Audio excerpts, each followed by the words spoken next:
এটা তোমার জন্য। আমি তো রোজা। শোনো, সন্ধ্যায় আমাদের সাথে ইফতার করো।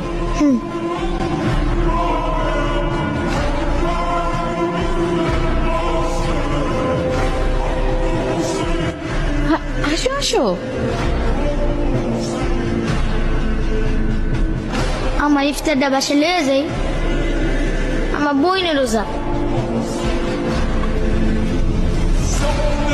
সেহরির সময় হইছে, ঘুম থেকে উঠে। হ্যালো ভাবি, আমার একটা প্ল্যান আছে। অবশ্যই সম্ভব। হ্যাঁ, প্রতিদিনই সম্ভব। আমি ফেলবারে